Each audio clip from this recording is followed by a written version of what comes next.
Cooper, a legendary name found on one of the most iconic and recognisable car designs the world has ever seen. But yet, to this day, it's a word where most people don't know where the origins are from. In the late 1940s, alongside his father, Mr. John Cooper founded the Cooper Car Company. And they built racing cars which were idolised by the motorsport community. Chances are, if you're a racing driver for Formula One in the 1950s, well, you wanted to race in a Cooper. But Mr. Cooper's engineering talents were not simply focused on producing race cars. Upon first seeing the original Mini in 1959, he realised it possessed the perfect proportions to be morphed into a miniature racer. So by 1961, after a little bit of persuasion, Mini had agreed for Mr. Cooper to market a tuned up version named the Mini Cooper. The Mini Cooper proved its salt in various forms of motorsport with its lightness and agility, enabling it to outperform much larger, more powerful vehicles.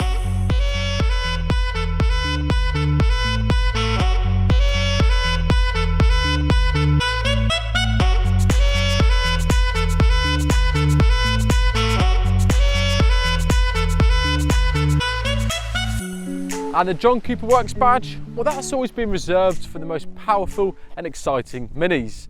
And today, you can get a John Cooper Works variant for every Mini model, from the traditional hatchback to the sizable Mini Clubman, the all-wheel drive Countryman, to this, the new Mini John Cooper Works Convertible.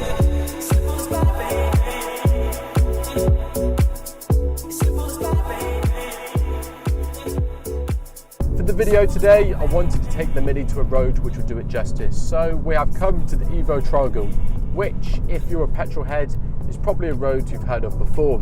It's situated just north of a town called Cerrigydrudion in Wales, and the best way to sum it up is 20 miles of driving heaven.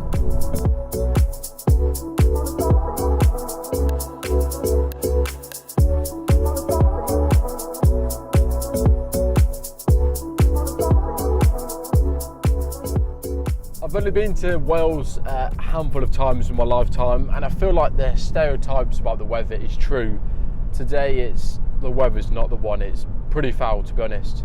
And although we've come in a John Cooper Works convertible, I think for the rest of the video I can safely say the top will be staying firmly up and my heated seat will be staying on.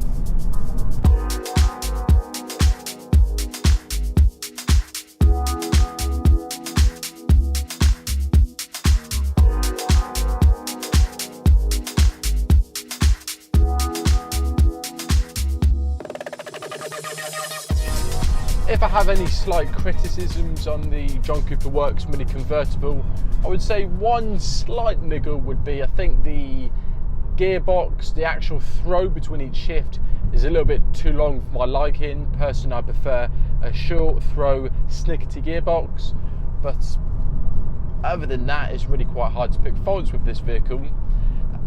I mean, for instance, just how this thing carries itself through the corners. It's so composed, it really is.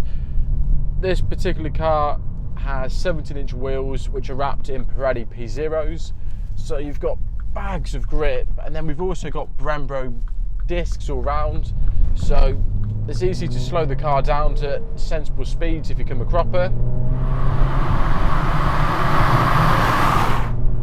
And it's just got effortless torque, which makes driving it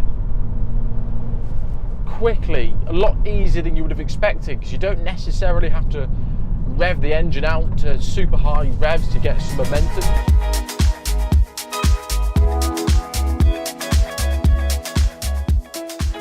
Whoever designed this exhaust, hats off to you, sir, hats off to you. It just sounds fantastic, it really does. And then all those pops, bangs, just makes me happy. And that's all this car expects it to do. The convertible John Cooper Works Mini retails at £27,800, which makes it a whole £4,000 more expensive than its hatchback equivalent. You also gain 105 kilograms removing the roof, but by no means is the John Cooper Works convertible a slouch. You have 231 brake horsepower with a respectable 320 Newton meters of torque. Now, this deals with the 0 to 60 sprint. in 6.6 seconds and goes on to a top speed of 149 miles an hour. For an additional £1,100, you can also put an automatic gearbox on your convertible Mini. However, personally, I think save yourself a bit of petrol money and stick with the manual. What's interesting about the Mini John Cooper Works convertible, it's hard to know what to compare it to. You see, if this was a hatchback, I'd be comparing it as a more expensive competitor to the Ford Fiesta ST and Peugeot 208 GTI. But as soon as you remove the roof off this car, it's hard to know where its direct competition lies. I suppose most comparative would be an Abarth 124. Again, that has a 2-litre turbo engine, and when you put some spec on the car, you're probably going to be paying around the 30,000 plus mark. On this generation Mini, the main extras you can put on is the chili pack. For the convertible I'm in today, that's £2,100, but it adds nice touches such as leather, ambient lighting, and then also useful features such as automatic headlights and automatic wipers. You also have the technology pack, which is £1,800, and that adds an amply sized 8.8-inch satellite navigation screen. You also get a heads-up display, a 12-speaker Harman Kardon system, and also a rear reversing camera.